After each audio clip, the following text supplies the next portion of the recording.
Hi guys, we are on day 3 of the topics that we're discussing with the teenagers in the book.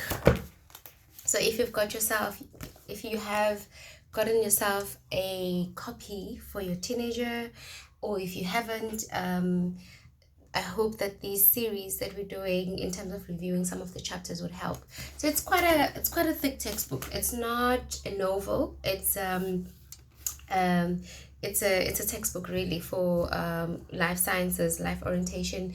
Well, most of the teachers use it for life sciences and life orientation subject, but as a parent at home, this is very useful for your teenager in terms of gearing them up for life, in terms of setting them up ahead of other teenagers. So if you haven't gotten a copy, I'll leave a link for you to get one. It's only 280 if you're buying it online.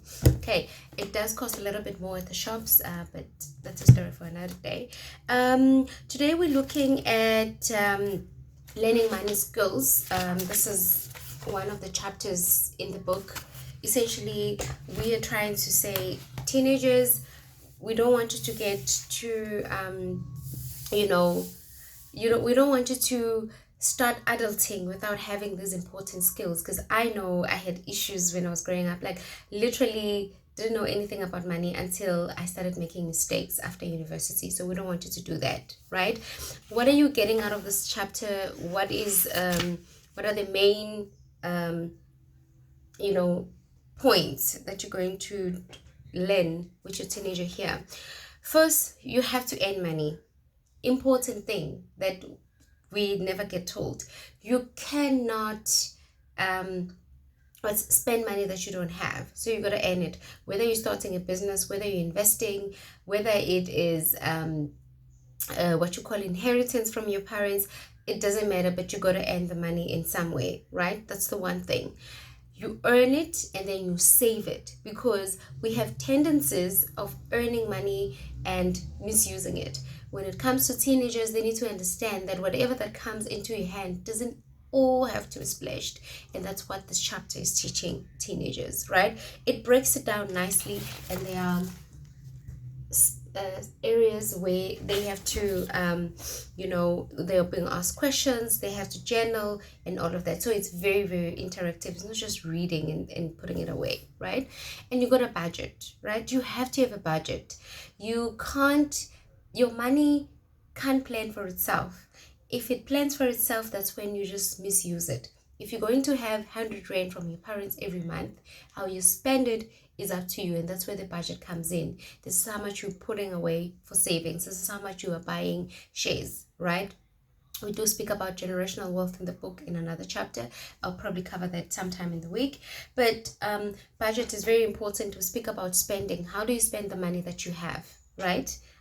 Just because you have it doesn't mean you must spend all of it. But what's the wise way to spend it as well? We speak about borrowing. Borrowing is going to come later in their lives. We're talking about lending from the bank. There's different ways or different platforms to lend money. So we speak about that as well. And what does it mean? What is the discipline of borrowing money? Because if you're going to take money from somebody, it's obviously going to come with some sort of interest. And it's good for you to borrow. Is good for you because it brings up your credit record. They don't know what credit record is, so we speak about it, that you need to build it up. If you're going to be borrowing money, for instance, to start a business or to get into property, even if it's a loan, just a general loan, just the understanding that any money that you take from someone would attract some sort of interest, and that will come out from your pocket, right? There's right way of lending, there's wrong way of doing it, and we discuss it in the chapter, right? It's chunks. It's literally little chunks of information that you can discuss with your teenager. I mean, I feel like some of us as adults still need it. I still need this information. I'm still in work in progress in terms of getting my money's right, because I ain't got it right yet, right? How do you protect your money? You gotta protect your money. You gotta put it in investments that will protect your money. You gotta make sure that you don't lose whatever that you've worked hard for, right? And then there's also the giving part of it. God says we should be giving so that we can get, We talk about tithing and all of that. So it's important that when you have 1 rand that you give at least 1 cent to somebody. So we speak about that because we're not teaching our teenagers to be selfish, right?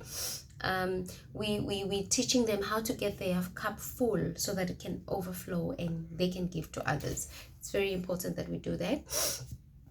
So it's all those things that we speak about in this chapter called learning money skills. I think they would really enjoy it.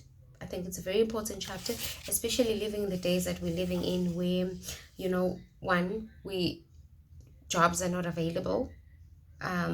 We're teaching them to start businesses. But once they have those businesses, once they get that little bit of profit into their business, how do they make sure that their money is well spent? So it's a very nice chapter. It does show them a little bit. There's a small budget thingy that we show them here, how to build a budget. We speak about money and allowances that they get from their parents, if you're getting gifts and all of that, your entertainment, all of those things. So it breaks it down, so it gives them an idea of what a budget is. Not when you get your first job, not when you get that internship and you start doing things the wrong way. We give them platforms, methods of saving. At some point they're going to own a car. What is the right way to buy a car? All those things. So and then the importance of credit. Why is it important to have a good credit? What is a good credit? Why should you worry about that? Okay, thank you guys. This one was quite long, so I hope you enjoyed it. I hope you have found it useful. But yeah, get yourself a copy so that you can work through it. Then tomorrow or sometime this week we can get on to generational wealth. Or what is generational wealth? Why is it important? And all of that. When you're in teenage life, get yourself a copy. Yeah, and enjoy and arm your teenager to be smarter and win and be number one. Cheers guys, I'm out.